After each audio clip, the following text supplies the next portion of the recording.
त्रैलोक्यनाथस्य शासनं जिनशासनं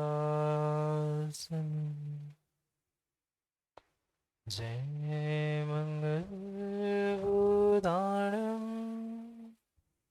विमलाणं मानदंसनमयारुं त्रैलोक्यसेयारुं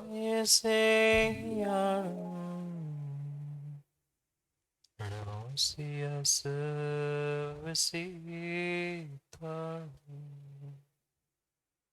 नमो हरियन्ताणं नमो सिद्धाणं नमो आयर्याणं नमो वैद्यायाणं नमो लोय सहस्राहुं।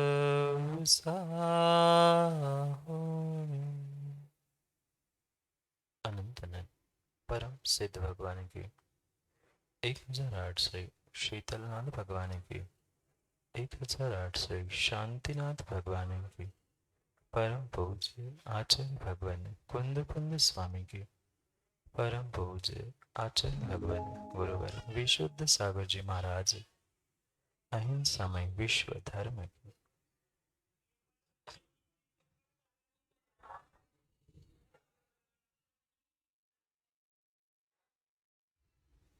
अंतिम निर्देश वर्धमान स्वामी के शासन में हमसे विरासत और उनकी यह पावन पीयूष देशना हम सभी के लिए परम उपकारी। अनादिकाल से हमारी आत्मा जो जन्म जरा और मृत्यु रूपी रोग लगे उन रोगों का उपशमन करने वाली कोई परम औषधि है तो वह एकमात्र यह जिनवाणी। भव्यात्मा एक शिष्य बहुत दिनों बाद गुरु के पास पहुंचा। स्वाभाविक सी बात थी, श्रावक शिष्य था और सांसारिक व्यवस्थाएं उसके पास थी। गृहस्थी के कारण कुछ व्यस्तता के कारण वह गुरु के पास नहीं पहुंच पा रहा था। कुछ दिन बाद जैसे ही गुरु के पास पहुंचा, गुरुजी ने पूछा, क्या हुआ भाई, बहुत दिन हो गए तुम आए नहीं, बहुत दिनों बाद आना हो। बस शिष्य कहता है, गुरुजी क्या करे, क्षमा करना, पहले तो मैं अकेला था, सो जब चाहे तब आपके पास आता था, अब दुकेला हो गया हूं, समझ रहे होंगे। अब शादी हो गई है और उसी कारण में थोड़ी व्यस्तता बढ़ गई है, आना संभव नहीं हो पा। गुरुजी ने कहा, बेटा अब तुम्हारी शादी हो गई, मतलब तुम अब गुरु के नहीं बचे। वो कहता है, ऐसा कैसे कह रहे महाराज, मैं तो गुरु का था, गुरु का हूं और गुरु का रहूंगा। वो कहते, ठीक है, वो सब कुछ तुम्हारी बातें, तुम्हारी भावनाएं, सब कुछ मैं समझ रहा हूं, पर सत्यता यही है कि अब शादी हो गई, तुम गुरु के नहीं बचे। कहता है, गुरु जी ऐसा नहीं है। समय बीता, पुनः कुछ दिन और बीते, कुछ महीने और बीते, फिर भी वो बीच बीच में आता रहा और पुनः 6-8 महीने वह गुरु के पास दर्शन करने वहीं पहुंचे। गुरुजी ने पुनः कहा, बेटा अब क्या हुआ। वह शिष्य कहता है, गुरुजी क्या करे, हम तो गृहस्थ ठहरे, हमारी व्यस्तता है, आपके आगे ना, नवीन भाई, आपके ना आगे ना पीछे, हमारे तो आगे भी और पीछे भी। शिष्य ने कहा, गुरुजी अब एक संतान हो गई है, उसकी व्यस्तता के कारण 4-6 महीने से नहीं आ पाए। गुरुजी ने कहा, शिष्य बेटा तू अब अपनी पत्नी का भी नहीं बचा। वो कहते हैं, हाँ पहले शादी हुई थी तब तो गुरुजी का नहीं बचा था, अब बेटा हो गया तू अपने पति का भी पत्नी का भी नहीं बचा। कहता है ऐसा नहीं है गुरुजी, मेरी पत्नी इतनी धर्मात्मा और इतना इतना मुझसे प्रेम करती है कि मैं अगर शाम को भोजन करने नहीं पहुंचूं तब तक वह मेरे लिए रुकती है। सुबह भी सब तैयारी करके रुकती है, जब मैं पहुंचता हूं वो मेरा भोजन होता है उसके बाद ही भोजन करती। गुरुजी ने समझाया, बेटा ये सब तुम्हारे भीतर भ्रम है। इस संसार में कोई किसी का ना आज तक हुआ ना होता। वो कहते, गुरुजी आप कैसी बातें कर रहे हो, आप तो सन्यासी बन गए, आप तो दीक्षा ले ली, सो आपको पता नहीं है घर गृहस्थी क्या होती है, घर के लोगों का, परिवार लोगों का प्रेम, एक दूसरे के प्रति लगाव क्या होता है, आप क्या जानो। गुरुजी ने कहा, बेटा सही कह रहे देवांश, हम नहीं जानते परिवार लोगों का क्या लगाव होता है, क्या प्रेम होता है, पर हम ये जीवन का सत्य जानते हैं कि संसार में कोई भी किसी का नहीं होता। व्यर्थ व्यर्थ में जीव कहीं ना कहीं अनेकानेक भ्रमों के निमित्त से भ्रमित होते हुए किसी पत्नी को कभी अपना कहता है, कभी बेटे को अपना कहता है, घर परिवार को, रिश्ते नाते संबंधी सबको अपना मानता है, पर अपना आज तक कोई ना हुआ ना होगा। गुरु तो उपदेश दे रहे थे, प्रतिपल प्रतिपल क्यों ग्वारा की माताओं, आपको भी तो समय समय पे उपदेश मिले होंगे। उपदेश तो हमने खूब सुने खूब सुने खूब सुने, पर जब उपदेश को जीवन में चरितार्थ करने का समय आता है तब व्यक्ति नवीन भाई कहाँ मानता है, मानता है नहीं मानता। आते आते पाद प्रक्षालन कर रहे थे, नवीन भैया कह रहे थे, महाराज जी ये बेटा, ये बेटी, ये बेटे की माँ, थोड़े से आगे आए कहते छोटा भाई। ये गुरुजी बार बार समझा रहे थे, ये व्यर्थ में मोह के निमित्त से तू ये भ्रांतियों को छोड़ दे। इस संसार में तेरा कोई था ही नहीं, अगर तेरा कोई है तो एकमात्र तेरी आत्मा तेरी है, वह आत्म द्रव्य के अलावा अन्य कोई भी द्रव्य तेरा है ही नहीं। पर क्या आप लोग मानते? यहाँ बैठे बैठे फिर भी सबकी मुंडी ऐसी ऐसी होती है, और बाहर जाके कहते महाराज को क्या काम है, महाराज तो कहते रहते, ऐसे ही कहते हैं ना रवि, महाराज का तो काम ही है, वो तो कहते ही रहते हैं, वे तो उनके ना आगे ना पीछे। अब हमें घर संभालने हैं, हमें गृहस्थी चलानी है, तो हमें तो सबको साथ लेके चलना। गुरु ने खूब समझाया, बेटा तुम जिस पत्नी को, जिस बेटे को अपना बनाने का प्रयास कर रहे हो, जिन घर वालों को तुम अपना मान रहे हो, वे अपने नहीं हैं। वो कहते गुरुजी मैं कैसे मानूं? वो कहते हैं कोई बात नहीं, कोई बात नहीं, कुछ दिन और ठहर जाओ। कुछ समय और बीता, कुछ महीने, कुछ साल, वह रोज आता, रोज घर परिवार की प्रशंसा करता, आज बेटा इतना बड़ा हो गया, वो पढ़ने लिखने लग गया, बेटे की माँ है, सा दुनिया भर की प्रपंच गुरु को सुनाता था। गुरु सब बातें सुनता और सुनकर धीरे से मुस्कुरा के गुरुजी पूरी बात निकाल देते। एक दिन ऐसा आया, गुरु और शिष्य के बीच में मनु शास्त्री जी ठन गए। गुरु ने खूब समझाया कि बेटा मान जा, अब बहुत समय बीत गया, मैं पहले से तुमसे कह रहा था कि शादी करना, घर बसाना ये सुख का मार्ग नहीं है। तू सही सही बता, तू सुखी है? अब भले ही आदमी सुखी, भले ही कोई सुखी नहीं हो, पर कोई सबके सामने कहता है। आप बोलोगे माँ, आपसे कोई पूछने आ जाए कि आप सुखी हो कि दुखी, आप क्या कहोगे? भले ही आंखों से आंसू भी निकल रहे हैं तो वो तो कहेंगे वो कचड़ा गया था ना आंख में, इसलिए पानी आ रहा था, मैं तो कहाँ दुखी हूं। कोई स्वीकार नहीं करता, और विशेष करके दूसरे के सामने तो दिखाना ही नहीं चाहता कि मेरे जैसा दुखी कोई नहीं। गुरुजी पुनः पुनः उसको लगातार 8-10 वर्ष से समझा रहे थे, बेटा तू जिस भ्रम में पड़ा है ये एक बहिरात्मा का मिथ्या दृष्टि का लक्षण है। कभी तो जीवन में सम्यक को धारण कर, कभी तो सच्चे सुख की खोज कर। ये शरीर को लेकर, शरीर के संबंधियों को लेकर तू जो अपना पराया तेरा मेरा कर रहा है, ये सब व्यर्थ है। हम नहीं करते ना, हम भी तो करते हैं। हम तो मंत्री जी वर्तमान के तो ऐसे ऐसे ऐसे जीव हो चुके हैं, वे उन्होंने तो भगवान और गुरुओं को तक बांट लिया। माता पिता बेटा भाई ये तो फिर भी समझ में आ रहा था, पर आज तो भगवान भी तुम्हारे हैं, भगवान भी हमारे हैं, गुरु भी इनके हैं, गुरु भी उनके। क्या करें? ये कोई सम्यक दृष्टि की पहचान नहीं है, ये मिथ्या दृष्टि की पहचान है, जो राग द्वेष करते हुए तेरा मेरा अपना पराया करता रहता। गुरुजी समझा रहे थे, बेटा ये कब तक अपना पराया करते रहोगे, कब तक लड़ते रहोगे?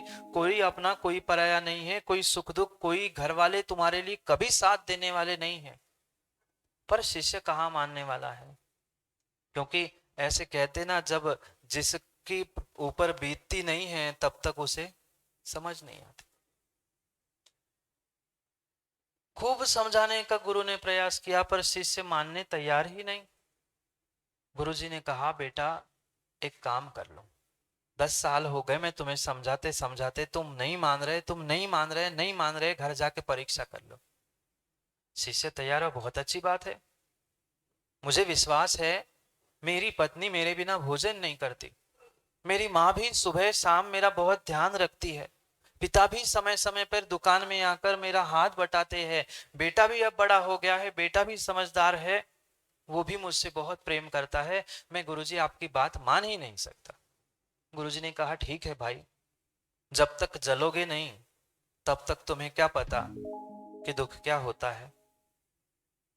गुरुजी ने कहा, जाओ घर जाके एक परीक्षा कर लेना, जैसे ही घर पहुंचना तुम थोड़ा सा नाटक कर लेना पेट दर्द का, और बेहोश होके पड़ जाना।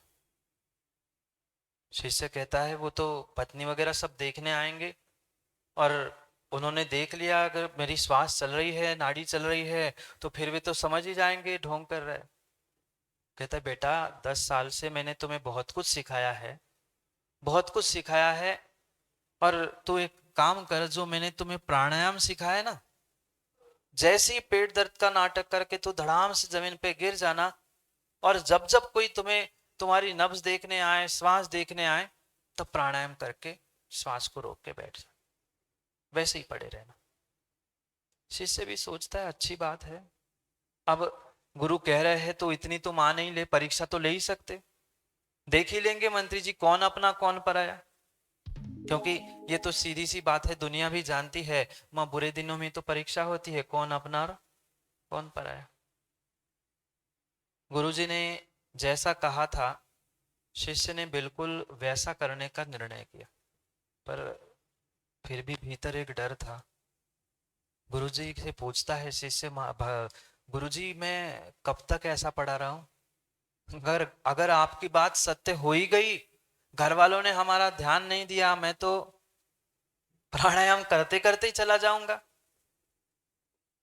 मुझे कौन बचाने वाला है? अगर आपकी बात सत्य है, कोई किसी का नहीं है, मैं किसी का नहीं हूं, तो फिर मैं तो इस पर्याय से चला जाऊंगा, आपका शिष्य चला जाएगा। गुरुजी कहते, बेटा चिंता मत कर, इस संसार में घर वाले परिवार वाले संसार वाले नहीं हो, पर सच्चा गुरु सच्चा शिष्य का अवश्य ही होता है। शिष्य कैसा ही बर्ताव कर ले, शिष्य गुरु की बात माने नहीं माने, पर जहां श्रद्धा श्रद्धेय संबंध और गुरु शिष्य का संबंध होता है, गुरु तो तुम्हारी रक्षा करने के लिए पहुंच ही जाएंगे। गुरुजी ने कहा, तू चिंता मत कर, कोई नहीं आया तो मैं तो हूं ना, तो क्यों चिंता करता है? कोई नहीं आया, घर वाले ने तुम्हारा ध्यान भी नहीं दिया, तो विश्वास मानना मैं समय पे पहुंच जाऊंगा। क्योंकि इस संसार में डूबते हुए को अगर अगर अगर कोई सहारा है, तो वह मात्र और मात्र एक सच्चे देव शास्त्र गुरु है, अन्य कोई नहीं। वे भले ही सन्यासी थे, गुरु थे, पर गुरु तो आखिर गुरु ही होता है। गुरु ने जैसे ही उत्साह शक्ति से उसे भर लिया और परीक्षा करने के लिए कहा, वह शिष्य दौड़ते दौड़ते घर में पहुंचा और भोजन करने ही बैठ ही रहा था। भोजन करने बैठ ही रहा था, एक ग्रास ही मुख में रखा होगा। शाम का समय था, शाम का समय था। वह उड़दन की दाल और लुचई बनी थी। 2 ग्रास मुख में रखे ही कि धड़ाम से वही गिर पड़ा। वो पत्नी चिल्लाने लग गई, क्या हो गया, क्या हो गया, क्या हो गया? वो कहता, पेट दर्द हो रहा है, पेट दर्द हो रहा है। पेट दर्द ऐसा ऐसा दर्द होता है कि कोई डॉक्टर भी उसे नहीं पकड़ पाता। बुखार आ जाए तो फिर भी थर्मामीटर है, अब पेट दर्द हो जाए तो जितने स्कूल जाते हैं, स्कूल से भाग आते हैं, उन सबको पता होगा, सब बहुत सारे भाग के आए होंगे। सबसे सुंदर बहाना होता है पेट दर्द। और ऐसे पकड़ के चिल्लाओ, वे माँ साहब भी कहेगी, जाओ माँ जाओ, तुम घर जाओ, इतने गंदी करने से अच्छा तुम घर ही जाओ। जोर से वो पेट पकड़ के चिल्लाने लगा, अब बचाओ, मैं मर गया, पेट दर्द हो रहा है, पेट दर्द हो रहा है। 10 मिनट तो चिल्लाने के नाटक हुए और 10 मिनट बाद वो बेहोश पड़ गया। पहले वो चिल्ला रहा था, अब बाद में घर वाले चिल्लाने लगे, क्या हो गया, भगवान बचाओ, ये मर तो नहीं गए, इसको बुलाओ, उसको बुलाओ, ये बुलाओ। पत्नी पहुंची, थोड़ी समझदार थी, पहुंची नाक के पास, जैसे वो हाथ लेने का पहुंची, तुरंत उसने प्राणायाम शुरू कर दिया। नब्ज देखी, वो भी नहीं मिली, नाक के पास श्वास भी नहीं आ रही। अब तो वो फूट फूट के रोने लग गई, हाय मेरे पति को कौन ले गया, अभी मरना था, अभी तो मैंने संसार का सुख कुछ देखा ही नहीं था, वो तो इतने अच्छे थे, दुनिया भर की बातें। वो भीतर भीतर सोच रहा था, पड़ा पड़ा शिष्य, देखो गुरुजी कितना झूठ बोलते, गुरुजी कितना झूठ बोलते हैं। ये तो फूट फूट के रो रही है, चिल्ला रही है कि अब मेरा तो इनके बिना कुछ बचा ही नहीं है, मेरा तो कोई था ही नहीं, अभी तो हमारा संसार शुरू हुआ था, हे भगवान इनको क्यों ले गए? सबसे पहले तो ऐसे कहते हैं ना, उसी उसी झूठी झूठी उनने भी कह दी कि भगवान उनको काहे ले गए, हम तो थे पहले, उनको तो घर चलाना था, परिवार चलाना था, मुझे ले जाते, मुझे क्यों छोड़ गए? अब मैं अकेली कैसे इस दुखी संसार में रहूं? कौन मेरा है? यही तो मेरे लिए सब कुछ थे, खिलाने वाले पिलाने वाले सब कुछ लाके देते थे। तो शिष्य सोचता है, गुरुजी ने कितनी कितनी छोटी बातें कही। ये तो कह रही है कि इनको ले जाने से पहले मुझे ले जाओ, और गुरुजी कह रहे थे कि पत्नी तुम्हारी नहीं है, बेटा तुम्हारा नहीं, माँ बाप तुम्हारे नहीं, घर परिवार तुम्हारा नहीं, ये मैं मानूं कैसे? पर फिर भी गुरुजी ने कहा था, मैं जब तक नहीं आऊं तब तक उठना नहीं। वो कहता ठीक है, परीक्षा ही चल रही, देख लेता हूं। अब पत्नी की आवाज सुनकर जो माँ अंदर थी वो भी चली आई। वो भी देखती है, अरे ये क्या हो गया, ये तो शायद मर गया। अब वो माँ भी चिल्लाने लग गई, बिलखने लग गई, हाय मेरे बेटे के साथ क्या हो गया, हे भगवान उसको काय को ले गए, उसका तो अभी संसार शुरू हुआ था, मेरा तो सब कुछ हो गया था, मुझे काय नहीं ले गए? माँ ने भी कहा कि उसके बदले में मुझे ही ले जाते, क्यों इसको ले जा रहे, क्यों इसको ले जा रहे हैं, इसको नहीं जाना था, इसका तो अभी बहुत कुछ होना है, उसके बदले में मुझे ले जाते। वो भी फूट फूट के रोने लगी। अब उस माँ की आवाज सुन के पतिदेव जाग गए, मतलब पिता। वो भी सोचने लगे क्या हो गया, ये शाम का समय है और ये रोने बिलखने की आवाज अपने घर से क्यों आ रही? पतिदेव भी पहुंच गए, पिता उस शिष्य के, उसने भी माहौल देखा, वो जमीन पर ऐसा फैल के पड़ा है, वे दोनों रो रही चिल्ला रही है। समझ में आ गया, वो भी रोने लग गया, हाय मेरा बेटा इतना अच्छा था, इतना कमाता था, मेरी इतनी सेवा करता था, सब कुछ करता था, खूब प्रशंसा के फूल बांधे, खूब प्रशंसा के फूल फेंके। ऐसे ही तो होता है, जब तक व्यक्ति मंत्री जी जिंदा होता है तब तक फूटी आंख व्यक्ति नहीं देखता, और मरने के बाद तक कहते कितना अच्छा था। जब जिंदा है तो कभी कहने पहुंचे? कोई नहीं पहुंचता। जब जिंदा है तब तब तो हर व्यक्ति निंदा करता है, और जब मरता है तो हर व्यक्ति के लिए कितना बुरा से बुरा क्यों ना हो, उसके लिए कहता अच्छा तो था, पर कब? जब चला गया। पिता भी कह रहे थे वो भी बेटा शिष्य पढ़े पढ़े सोच रहा था, गजब की बात है यार, गुरुजी कुछ और कह रहे थे, मैं देख कुछ और रहा हूँ, उन्होंने ज्ञान कुछ अलग दिया, ये अनुभव में तो अलग ही बातें आ रही है। पत्नी भी मेरी बात कह रही है, माँ भी वही कह रही, पिता भी मेरी प्रशंसा कर रहे, पिता भी कह रहे हैं कि उसको क्यों ले गए, मेरा तो संसार हो गया था, मैं मर जाता तो अच्छा था, अब घर कौन चलाएगा। उतने में जो छोटा सा बालक था वो भी दौड़ के आ गया, बहुत बड़ा नहीं था पर थोड़ा सा समझदार था। माहौल देख के रोना और माहौल देख के हंसना तो माँ बच्चे भी जानते। बच्चे ने समझ लिया कुछ मामला गड़बड़ है। वो माँ के पास पहुंचता है और माँ से पूछता है, माँ क्या हो गया, क्यों रो रही हो, पापा को क्या हो गया। माँ समझाने लगी, पापा तेरे चले गए, भगवान पापा को ले गए, अब भगवान पुनः पापा को भेजने वाले शायद नहीं है। अब उसने भी माहौल देखा, दादी रो रही, दादा रो रहे, माँ रो रही है, वो भी रोने लग गया। वो भी चिल्ला चिल्ला के कह रहे थे कि उसको, उनको काय को ले गए, हमें ले जाते। बच्चे को लगा हो सकता है हमें भी ऐसे ही कहना है, क्यों माता, बच्चे तो ऐसे ही करते, आप अच्छा करो सो आपकी नकल उतारते, आप बुरा करो तो आपकी नकल उतारते। आप उनका हाथ पकड़कर मंदिर ले आओ तो वो भी चावल लेके, उसे नहीं पता भगवान कौन, गुरु कौन, चावल क्या, अष्टद्रव्य क्या, पर आपने ऐसा किया वो भी ऐसा करता है, आप ऐसा ऐसा करते वो भी ऐसा ऐसा करते। उसे भी उतना ही पता था जैसे माँ बाप करते हैं, दादा दादी करते, हमें भी वैसे ही करना। वो भी चिल्लाने लगा, हाय मेरे पिताजी को क्यों ले गए, उसके पहले हमें ले। उसे अकल ही नहीं कि जाना क्या होता है, मरना क्या होता है, पहले और बात का कोई अकल नहीं। पर बड़ों ने कहा वैसा छोटों ने किया। ये चाहे घर हो, परिवार हो, चाहे समाज हो, सब जगह यही स्थिति है, जैसे बड़े करते हैं उसे देखकर आने वाले भी लोग अनुकरण करते। बेटा भी कहने लगा, मेरे पिता को क्यों ले गए, वो तो घर संभाल रहे थे, मुझे ले जाते। बात रोने धोने की पड़ोस में पहुंच गई है, पड़ोसी आ गए, अड़ोसी पड़ोसी आ गए, मित्र परिवार भी आ गए। अब एक गाता है तो उसके सुर में सब गाते हैं, तुम अच्छा कह लो मनोज शास्त्री जी तो हर कोई प्रशंसा करता है, और दूसरा आके कोई एक बुराई कर रहे तो हर कोई बुराई करता है। पर मित्र परिवार भी यही कहने लगा, बहुत अच्छा मित्र था, क्यों इतनी जल्दी चला गया, अब इस घर परिवार का क्या होगा, कौन संभालेगा, सब दुनिया भर की बातें। वह पड़ा पड़ा शिष्य सोच रहा था कि गुरुजी ने कितनी झूठी बातें मुझे सिखाई है, मेरा मित्र, मेरा परिवार, मेरे सब सगे संबंधी मेरे लिए जी जान देने के लिए तैयार है, और गुरुजी कह रहे कि कोई किसी का नहीं होता, मैं कैसे मानूं। फिर भी धैर्य रखकर वो पढ़ा रहा पढ़ा रहा पढ़ा रहा, और वह सोच रहा था कि अब क्या किया जाए, कब तक श्वास रोक के पढ़ा रहा हूं। इतने में रास्ते से वो सन्यासी जो उसके गुरु थे वह आवाज देते हुए निकल पड़े।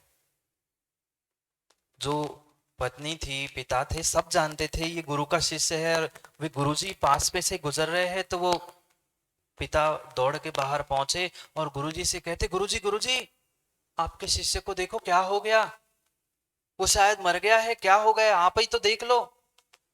गुरुजी आए उसी लिए थे।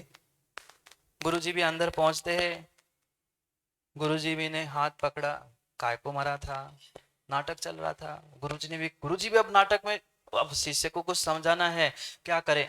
जब जब कोई काम सीधे से नहीं होता तब तब माँ, आपको भी डिब्बे में से जब घी नहीं निकलता तब, बोलो ना, सीधी उंगली से, सीधी उंगली से जब नहीं निकलता तो उंगली को टेढ़ा करना पड़ता है। गुरुजी भी सोच रहे थे कि शिष्य सीधी बात नहीं समझ रहा है, थोड़ा सा टेढ़ा होके समझा दो। वो भी उसके नाटक में समाविष्ट होकर कह रहे वो तो शायद मर गया।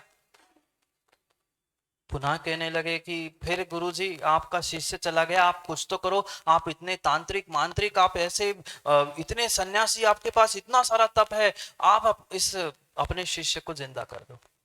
वो कहते बस छोटी सी बात है, मैं अब भी पुड़िया निकालता हूँ, अब भी दवाई चलाता हूँ, वो ठीक हो जाएगा। सब घर वाले खुश हो गए, चलो मेरा मरा हुआ पति, मेरा मरा हुआ बेटा, मेरे पिता सब जिंदा हो जाएगा, खुश हो गए। गुरुजी ने कहा कि अंदर से एक कटोरे में पानी ले आओ, दवाई घोलनी है, पानी में तो घोलेंगे। अंदर से एक कटोरा पानी आया, जो झोला में एक पुड़िया रखी थी, काय की पुड़िया, राख रखी थी, राख खोली, बढ़िया पानी में घोल दी और कहा कि लो। पिता उठा और उस मरे हुए शिष्य को, ढोंग करने वाले शिष्य को पिलाने लगा। वो कहते कैसे पिता हो, कैसे पिता हो, तुम्हें इतनी अकल नहीं, मरा हुआ कोई पिता है क्या? वो कहते फिर, कहते ये दवाई अतिशयकारी है, चमत्कारी दवाई है, दवाई उसको नहीं पिलानी। वो कहते फिर जिंदा कैसे होगा? कहते जिंदा तो वही होगा, जो मरा है वही जिंदा होगा, पर जो जिंदा है उसको दवाई पीनी पड़ेगी। उसने कहा बहुत अच्छी बात है।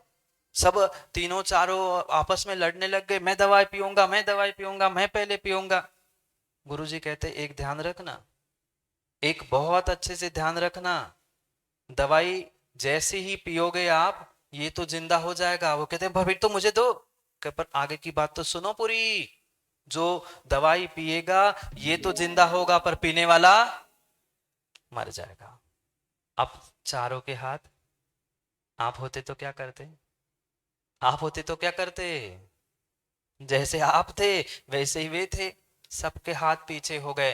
वो गुरुजी कहते हैं कि आप तो अभी बहुत जोर जोर से चिल्ला रही थी, आप तो अर्धांगिनी हो, आपके स्वामी मरे पड़े हैं, अभी तो आप कह रहे थे कि मैं मर जाऊं ये जिंदा हो जाए, पी लो ना।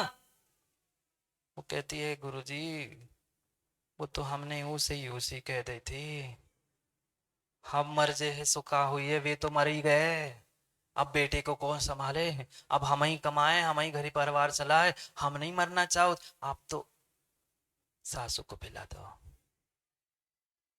सासू माँ के पास कटोरी पहुंच गई, गुरुदेव कहते हैं, गुरुजी कहते हैं आप ही पी लो। वो कहते हैं नहीं, मैं तो कह जरूर रही थी, पर हमारे तो वो अभी जिंदा है, मैं चली जाऊं तो कैसे काम होगा, मैं नहीं पीने वाली, वो तो मर गया, सो अब मरने वाला, ऐसा तो मैंने पहली बार देखा, मरने वाला जिंदा होगा और मैं दवाई पीऊं, मैं मरूं, मैं मरने वाली नहीं हूं। जैसे भी दिन बचे हैं ठीक है, जितना बचा है इतने कमाए उतने में हम चला लेंगे, मैं नहीं मरूंगी। नंबर आया पिता का, पिता के पास पहुंचा दिया। वो कहता है एक तो विधवा हो ही गई, एक तो विधवा हो ही गई, अब इसको काय को विधवा करूं, मैं नहीं मरने वाला। कहते अभी तो आप कह रहे थे कि मैं मर जाता, मेरा सब हो गया। अरे वो कहने की बातें होती है, करने की नहीं होती। धीरे से गुरुजी बीच बीच में लात मार के उस शिष्य को सुना रहे थे, सुन बेटा, देख ले अब कौन किसका है दीवान, समय आने पे सब बदल जाते हैं, सब बदल जाते हैं। पिता के बाद नंबर वो छोटे से बालक का था। घूम फिर के कटोरा उसके पास आया। गुरुजी ने कहा तू तो इकलौता बेटा है, तुम्हें तो अभी बहुत कुछ देखना है, तू पी ले दवा, पिता तेरे जिंदा हो जाएंगे।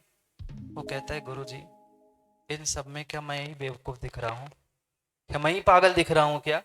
जब इतने बड़े बड़े लोग दवाई पीने के लिए और मरने के लिए तैयार नहीं, मैं तो देखा ही नहीं है दुनिया क्या होती है, मैं काय को मरूंगा, मैं पागल नहीं हूं, मैं नहीं दवाई पीऊंगा। मित्रों से पूछा कि तुम इतनी बातें कर रहे थे, आप में से कोई पी ले दवाई? कहता नहीं, हम काय को मरे, हम नहीं मरना चाहते, वो तो गया सो ठीक, उनका घर उनका परिवार वे जाने, हम तो रोने की आवाज सुन के सांत्वना देने आए थे, हम मरने नहीं आए। अब कटोरा गुरुजी के हाथ में, गुरुजी पूछ रहे हैं अब जिंदा कैसे किया जाए?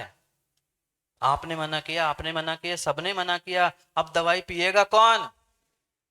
सब एक दूसरे का मुंह देखते देखते सबने, कौन कहा? सबने कहा कि हम तो कोई मरने तैयार है नहीं, गुरुजी आप ही के ना आगे है ना पीछे है, आप ही का चेला है तो आप ही का शिष्य छो, आप ही तो पी लो। गुरुजी ने कहा, फिर लात मारी धीरे से उसको, देख कौन कितने काम में आ रहा है। गुरुजी ने फिर से उंगली डाल के दवाई घोल दी और पी ली। और जैसे ही इधर दवाई पी, जोर से लात मार के कहा बेटा उठ। वो खड़ा हो गया। उनको क्या पता घर वालों के कि ये इन दोनों के नाटक है। गुरुजी ने पूछा बेटा समझ में आया, दीवान समझ में आया कौन किसका, कौन कितने काम का है? कोई किसी का नहीं, कोई किसी का नहीं, ये मात्र और मात्र सबका ढोंग है, ये मिथ्या दृष्टि बहिरात्मा का परिणमन है कि ये मेरा, ये तेरा, ये इसका, ये उसका, ये मात्र भ्रांति है। इस संसार में कोई किसी का ना हुआ ना होता है। आप लोग जानते हैं माँ, आप लोग जानते हैं ना नवीन भाई? फिर भी तो बता रहे थे, वो बीटेक कर रहा है, वो एनआईटी कर रहा है, वो इधर रहता है, ये हमारा घर है, ये हमारी दुकान है। क्या है? कौन किसका? कोई कोई संसार में हमारा नहीं है। ये मिथ्या भ्रांति ही हमें अनादि से इस संसार में घुमा रही है। ये किसी सम्यक दृष्टि का, अंतरात्मा का लक्षण नहीं है, ये बहिरात्मा की परिणति है, जो दौलत राम जी ने छेडाला में दूसरे ढाल के चौथे पद्य में कही है। बहुत सारों को याद होगी ना माँ छेडाला, खूब कई बार पढ़ी और पढ़ाई भी होगी, पर वो मात्र शब्दों में पढ़ के रट के रखी है। नवीन भाई याद है ना तुम्हें? तो पूरा नक्की नक्की याद है, पर मात्र शब्द ही याद है, बाकी कुछ याद नहीं। सब शब्द याद है, एक एक गाथा, एक एक श्लोक, एक एक छंद, शब्दन शब्द हमने रट के रखे हैं। इतने इतने इतने रटंट तोता हो चुके, फिर रटने के लिए तो याद है, पर जीवन में कभी याद नहीं आता। पढ़ लेते हैं चौथे छंद को, दूसरी ढाल की चौथे छंद को, जिनको याद है साथ में पढ़ने का पूरा प्रयास करते। मैं सुखी दुखी मैं रंग राव, मेरे धन गृह गोधन प्रभा, मेरे सुततिय मैं सबल दीन, बेरूप सुभग मूर्ख प्रवीण। क्या कह रहा है मूर्ख? मूर्ख क्या कह रहा है? मोह ज्ञान से मोहित जिसकी मदी हो चुकी है, वो कह रहा है मैं सुखी, मैं दुखी, मैं रंग राव। कौन सुखी? तनक सा शरीर में कष्ट हो गया, तनक सा कष्ट हो गया, सो दुख होता है, कमर दर्द कर रही है, पैर दर्द कर रहे हैं। अब देखते हैं कल किसके किसके कमर पैर दर्द करते, क्योंकि श्वेत पंचमी है ना, अभी बहुत सारी बातें आपने सुन ही ली है। अब देखते हैं कल परीक्षा का समय है, कौन सम्यक दृष्टि और कौन मिथ्या दृष्टि है। जो सम्यक दृष्टि होगा वह सब काम छोड़ के आएगा, और जो मिथ्या दृष्टि होगा वह सोते में नहीं मिलेगा। सोएंगे नहीं, मुझे विश्वास है। अब बैंड बजेगा, आवाज आएगी, सोएंगे नहीं, पर चदरा उड़कर चिमाओ। क्या हुआ? चिमाओ से नहीं पढ़त आप लोग? उठ तो जात रवि, पर उठने नहीं आ। क्या करे? मिथ्या दृष्टि ऐसा ही अपना पराया करके चिमा जात, और सम्यक दृष्टि सब काम छोड़ के पहले देव शास्त्र गुरु की शरण में पहुंचता है। सोचना, विचार कर लेना माताओं, कल वह अद्भुत अद्भुत दिन है जब वह हमारे इस धरा पर वह श्रुत का साक्षात लिपिबद्ध अवतरण हुआ था। वह दिन था जब वहां के राजाओं ने उस श्रुत को, मंत्री जी, पालकी में नहीं, हाथी में, अंबारी में रखकर उसका पूरा नगर में परिभ्रमण किया था। और हम जो दुर्भाग्यशाली है कि हम अपने स्थान से उठकर वहां मंदिर तक भी नहीं पहुंच पाए। क्यों? क्योंकि हम दुखी है महाराज। किसी की कमर टेढ़ी है, किसी की गर्दन टेढ़ी है, किसी की श्रद्धा ही टेढ़ी है। क्या करें? गर्दन और कमर तो बाद में टेढ़ी होती है, जिसकी श्रद्धा टेढ़ी होती है उसका शरीर अपने आप टेढ़ा ही टेढ़ा होता है। वो दुखी रहेगा, जीवन भर दुखी रहेगा। अरे सुख ही चाहते हो तो शाश्वत सुख को प्राप्त करो, और सिद्ध बन के फिर कहो ना मैं सुखी। कहाँ हम सुखी दुखी बनकर इस पुद्गल के टुकड़ों को प्राप्त करके, धन के टुकड़ों को प्राप्त करके सुखी दुखी बनने का प्रयास कर रहे हैं। ये सुखी दुख तुम्हें देने वाला नहीं है, ये आपका एक भ्रम है, बहिरात्मापन का। निर्णय करना कि हमारे भीतर कितनी श्रद्धा है। गुरु तो समझाएंगे, पल पल समझाएंगे। एक समय ऐसा नहीं है कि गुरु नहीं समझाएंगे, पर समझ उसी को आती है जिसके भीतर गुरु के प्रति, भगवान के प्रति श्रद्धा होती है। क्या करे? पंचम काल में अगर किसी की माँ कमी है तो पंचम काल में मात्र श्रद्धा की कमी है। धन दौलत पैसा मकान घर परिवार सब सबके पास है, पर कमी किसी की है तो देव शास्त्र गुरु के प्रति श्रद्धा की कमी है। अब कहना पड़ता है बार बार, चार चार बार लोगों को कि कल शुद्ध पंचमी है, ऐसा करो वैसा करो, इतने बजे आओ उतने बजे आओ। सबको पहले से उत्साह से आके कुछ निर्णय करना चाहिए था, पर क्या करें? हम इसमें ही उलझे हैं 24 घंटा। ये उनके है, पराये है, अपने हैं, बस इसके अलावा हमने आज तक अपनी सोच को बढ़ाने का प्रयास ही नहीं। पक्का मानना, जब तक अपनी सोच, अपनी श्रद्धा को तुम बड़ा नहीं कर पा रहे हो, तब तक आप धन दौलत से कितने ही बड़े बन जाना, पर तुम सुखी नहीं हो सकते, तुम बड़े नहीं हो सकते। क्या व्यर्थ में हम मान्यता बना कर रखे हैं, मैं सुखी, मैं दुखी, मैं रंग कराव, मैं बहुत बड़ा आदमी, मैं पैसे वाला आदमी हूँ, मैं भिखारी हूँ, मैं गरीब हूँ। ये व्यर्थ की मान्यताएं छोड़ दो, भ्रांतियां छोड़ दो। ये बहिरात्मा मिथ्या दृष्टि का लक्षण है। जो ऐसे कार्यों में उलझता है, अपने पराये में, राग द्वेष में उलझा है, वह कभी सम्यक को प्राप्त करके अपना कल्याण कर ही नहीं सकता। यही छैडाला में मिथ्या दृष्टि की मान्यता का ही कथन करते हुए यहाँ चौथे छंद में कह रहे हैं, कभी मैं सुखी, कभी दुखी, मैं कभी रंक, कभी राव, कभी भिखारी, कभी अमीर बनता हूँ, कभी मेरा प्रभाव होना चाहिए, मेरे प्रभाव, तेरा प्रभाव। अरे किसका प्रभाव, किसका नाम आज तक बचा मोदी, और किसका प्रभाव आज तक बचा इस संसार में? जितने वे बड़े बड़े चक्रवर्ती जिन्होंने 6 खंड जीत लिए, क्या उन सभी चक्रवर्ती के नाम याद है आप लोगों को? क्या सभी चक्रवर्ती के नाम याद है आपको जिन्होंने 6 खंड जीता था? एक आध दो याद हो तो वो भी बहुत बड़ी बात है। जब 6 खंड जीतने वाले का पटिया नहीं बचा, उसका नाम आज पंचम काल में याद नहीं है, तुम्हें और हमें कौन याद रखेगा? और मैं किसका प्रभाव, किसका कम करूं और किसका बढ़ाऊं? ये व्यर्थ की मान्यता है। मेरा प्रभाव, तेरा प्रभाव, मेरा क्षेत्र, तेरा मत लड़ो, मत लड़ो, मत लड़ो अपने आप को इन बातों से लड़ लड़ के छोटा करके हम अपने मिथ्या दृष्टिपने की पुष्टि कर रहे हैं, सम्यक श्रद्धा की पुष्टि नहीं कर रहे। कोई हो, चाहे छोटा हो, चाहे बड़ा हो, चाहे त्यागी होता है, व्रती हो, सबको इस बात को समझना होगा, मेरा धन, मेरा गोधन, मेरा ग्रह, मेरा प्रभाव, मेरा क्षेत्र, मेरा मंदिर, क्या तेरा और क्या मेरा? कोई किसी का नहीं है, कोई किसी का नहीं है। ये व्यर्थ व्यर्थ व्यर्थ मात्र सपना है। हम व्यर्थ में लड़ रहे, झगड़ रहे हैं, और छोटे और छोटे और छोटे होते जा रहे हैं। बचे कितने मंत्री जी मां साहब? पूरे हम ही हम थे, अब मुट्ठी भर बचे हैं। पर मुट्ठी में भी अगर हम कहेंगे हम बड़े, हम छोटे, हम मंझले, हम अंगूठा, हम तर्जनी, कभी काम नहीं होगा। चुटकी भर भी बचने वाले नहीं है।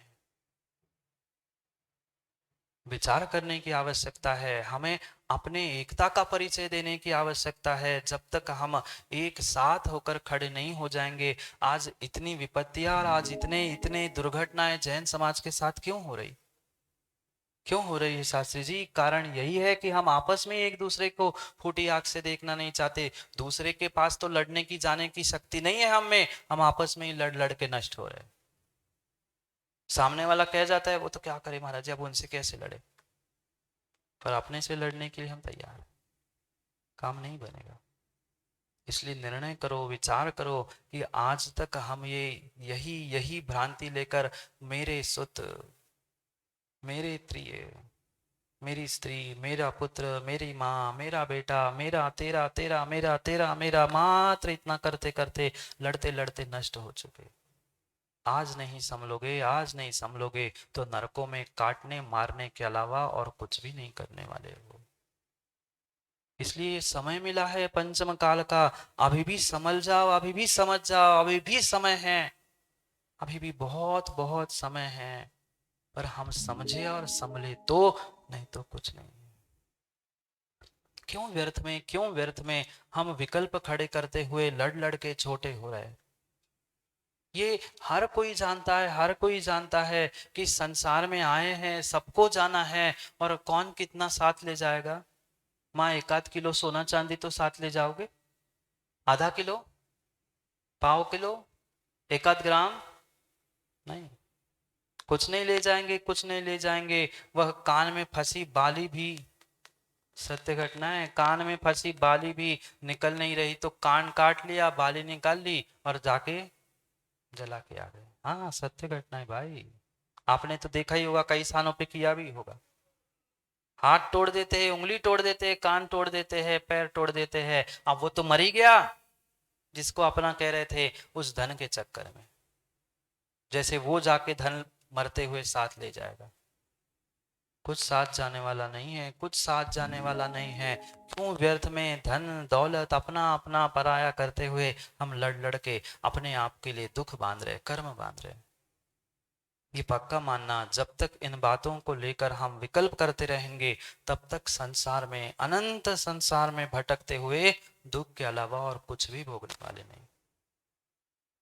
मत भोगो दुख को, मत मत प्राप्त करो कर्म बंध को।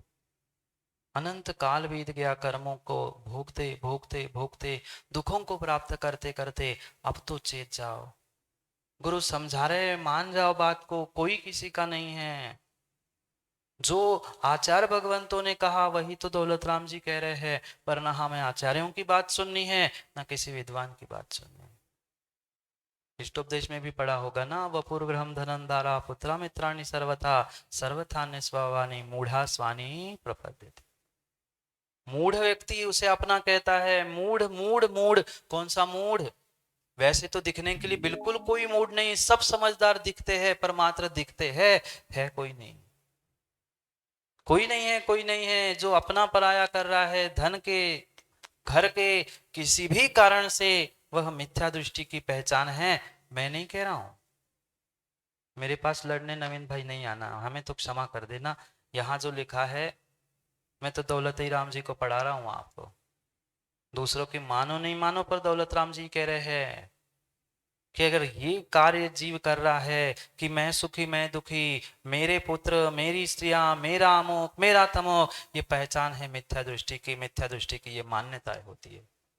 सम्यक दृष्टि किसी भी प्रकार से इन मान्यताओं में नहीं उलझता। वो तो मात्र अपनी निर्मल दृष्टि को प्राप्त करते हुए देव शास्त्र गुरु, सच्चे देव शास्त्र गुरु प्रति निर्मल श्रद्धा रखता है।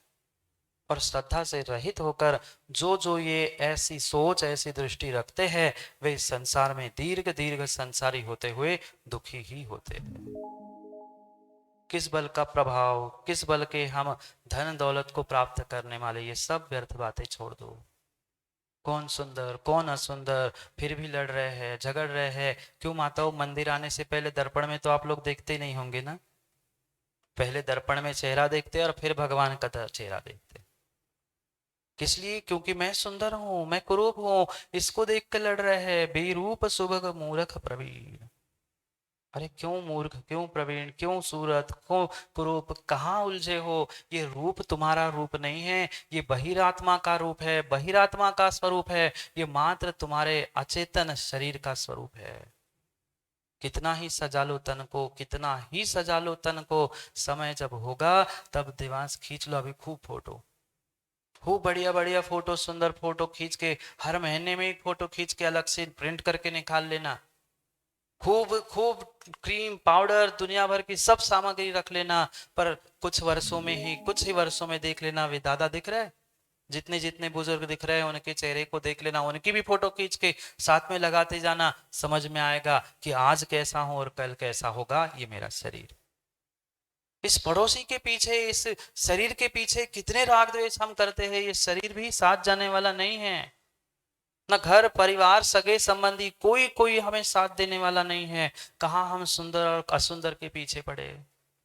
संसार में कोई सुंदर नहीं, कोई असुंदर नहीं है। हमारी दृष्टि, हमारी सोच जैसी होती है वैसे ही वह सुंदर असुंदर होता है। बहुत अच्छा सूत्र आचार्य भगवंतों ने दिया, किम सुंदरम किम असुंदरम। क्या सुंदर क्या असुंदर। जिसे आप असुंदर कह रहे हो, जो मल है, वह नाली का मल खाने वाला भी तिर्यंश है। नहीं देखा आप लोगों ने? गुहारा में तो बहुत बड़े बड़े हैं, अभी का नहीं पता, पहले आए थे तो पूरे वे ज्यादा दिखते थे। नाली का वो मल खाने वाला, तो उसे मल नहीं दिख रहा, उसे तो भोजन दिख रहा है। आपका मल का, आपको तो मल का नाम भी ले तो नाक सिकुड़ जाता है। हम किसे सुंदर किसे असुंदर कह रहे हैं? जिसे बाद में जलना ही है, बूढ़ा होना ही है, उस रूप के पीछे, उस शरीर के पीछे लड़ लड़ के मर रहे हैं। मैं बेरूप, मैं सुभग, मैं सुंदर, मैं ऐसा मैं वैसा, ये सब सब मान्यता व्यर्थ है, भ्रम है। सत्यता इसमें कुछ भी नहीं है। सत्यता को पहचानने की आवश्यकता है। समय हो गया, समय हो गया है। घड़ी का नहीं बूता बता रहा हूं नवीन भाई, समय हो गया है पहचानने का। भूतार्थ को, प्रयोजन भूत को पहचानने का। मात्र शब्दों में नहीं, अपने भीतर से वैसी श्रद्धा भी करने की आवश्यकता है। और मात्र श्रद्धा भी नहीं, भीतर से वह श्रद्धा के साथ वैसी क्रिया को भी करने की आवश्यकता है। व्यक्ति शब्दों में तो कहता है, मानता भी है, पर अपनी अपनी तानना भी नहीं छोड़ता है, अपनी अपनी कहना नहीं छोड़ता है। इसलिए तो अनादि से इस संसार में हम दुखी है। करो अपनी अपनी पहचान, करो अपनी पहचान करो। हम किसे अपना किसे पराया मान रहे हैं? जहां साक्षात बैठकर हमें कर्मों की निर्जरा करनी थी, ऐसे देव शास्त्र गुरु के स्थानों में भी आकर अगर हम राग द्वेष कर रहे हैं, तो पता नहीं कहाँ जाके उन कर्मों को और पापों को धोने पहुंच जाएंगे। इसलिए निर्णय करते हुए हमें अपने जीवन को बदलने का पुरुषार्थ करने की आवश्यकता है। करेंगे। समय में अभी बहुत कुछ हमें सुनना भी है और समझना भी है, और मात्र सुनना और समझना नहीं है, करना भी बहुत कुछ है। कल मनानी है ना माँ श्रुत पंचमी? आज तक मनाई ऐसी नहीं, आज तक जो नहीं किया ऐसा कुछ नया कार्य करके हमें अपने जीवन को, अपनी श्रद्धा को बदलने का प्रयास करना है। वह तभी हो सकता है जब घर का एक एक सदस्य, एक एक व्यक्ति वह भीतर से जाग जाए। और माँ ही जगा सकती है और माँ ही सुला सकती है। सुलाते हैं ना माँ? लोरी गा लो तो बेटा सो जाता है, और वही थपथपाते हुए प्रेम से उठा दो तो बेटा जाग भी जाता है। इसलिए हम अपने आप को जगाने का, सबको जगाने का प्रयास करें, क्योंकि बार बार ऐसा मौका मिले जरूरी नहीं है। जरूरी नहीं है। वे भगवान के कई सारे जलूस निकाल लिए होंगे आपने, हर बार जुलूस निकलता होगा, महावीर जयंती को भी निकलता होगा, पंचकल्याणक हुए तब भी निकले होंगे, पर हाँ, कल बाजार गुब्बारा का कल बाजार है, आज ही है ना, तो आज खूब कमा लो। क्या करे, मार्केट डे है ना, मार्केट डे है ना। अब भाषा बदल गई, मार्केट डे नहीं है, मार्काट डे है। हाँ, तुम्हारे उसकी दुकान में गए, इधर इधर मैं 5 पैसे कम देता हूँ, चवन्नी कम देता हूँ, इधर उधर क्यों जा रहा है? तो मार्केट ही चल रही है, यहाँ तो मार्केट डे मनाओगे, नरक में जाके मार्केट डे मनाना पड़ेगा, ध्यान रखना। ठीक है, बाजार भी कर लो, पर कल 10 बजे तक तो सब फ्री हो जाएंगे। आज पहले ही 9 बजे माताएं उठ के भाग गई, क्या करें? भोजन की व्यवस्था उनकी नहीं थी, तो उन्हें घर भागना पड़ा। माँ अनादिकाल से खाते पीते तो आए हैं, कभी आत्मा का भोजन भी वह जिनवाणी की माँ के उस मुख से सुनने का प्रयास करो। वो तो पुद्गल के टुकड़े मिलते रहेंगे, बिछड़ते रहेंगे, पर ये जिनवाणी, ये श्रुत और सच्चे देव शास्त्र गुरु का सानिध्य पुनः पुनः मिले, जरूरी नहीं है। भगवान का नहीं, कल हमें उस श्रुत के जलूस के साथ, आनंद उत्साह के साथ श्रुत पंचमी मनानी है। बहुत सारों को तो घर में बच्चों को, माताओं, ये पता ही नहीं होगा कि श्रुत पंचमी होती क्या है, श्रुत पंचमी पर्व है भी क्या। कई सारे युवाओं से कल चर्चा की, वो कह रहे थे महाराज जी क्या होता है श्रुत पंचमी? मतलब जब आने वाले बच्चों को ही, पीढ़ी को ही नहीं पता है श्रुत पंचमी क्या है, कब मनाई जाती, क्यों मनाई जाती है, फिर आने वाले लोगों को और आने वाले पीढ़ियों को आप क्या समाचार और क्या श्रुत की परंपरा चलाओगे? आज जितनी जितनी ये परंपरा है, ये श्रुत की परंपरा है, अन्य कोई अखंड परंपरा है ही नहीं। इसलिए सब जागो और सबको जगा लो, क्योंकि जगाने का काम माँ किसका है?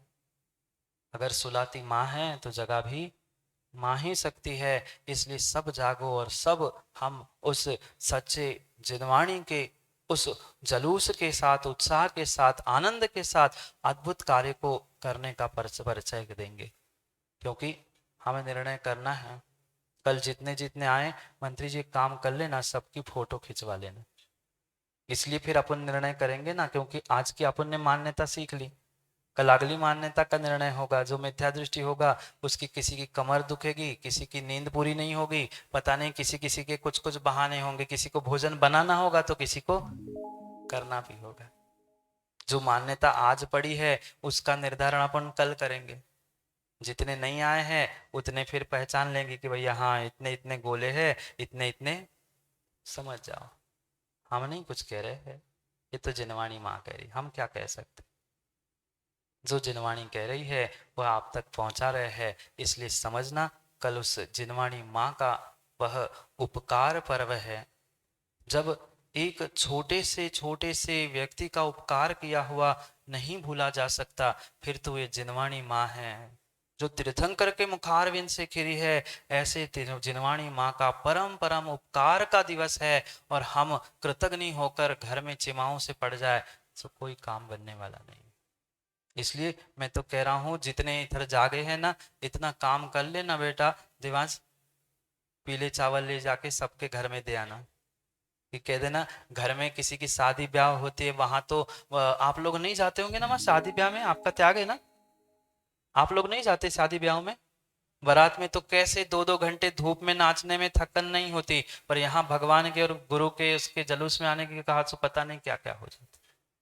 इसलिए आप लोग भी जाके माँ पीले चावल दे देना, कहना माँ का उपकार पर्व है, उस उपकार पर्व से कोई चूक मत जाना। और मुझे विश्वास है जो सम्यक दृष्टि होगा सब काम छोड़कर पहले वह अपने उपकारी जिनवाणी माँ के उस उपकार का बदला करने के लिए, उस उपकार को प्रत्युपकार का उत्तर देने के लिए वह अवश्य ही समय पे पहुंचेगा। और गुब्बारा वाले तो बहुत बहुत बहुत ही होशियार है ही, सभी जानते। हम पहली बार थोड़ी आए, भले ही हमें बहुत सारों ने पहली बार देखा हो, पर हम कई बार गुब्बारा में आ चुके, आचार्य के साथ भी और उसके बाद भी। पर हमें तो पता है कि गुब्बारा वालों को पता है कि चिंगली पकड़ के कोचा कैसे पकड़ो जा, एक काम में उनने दो दो और काम कर लिए।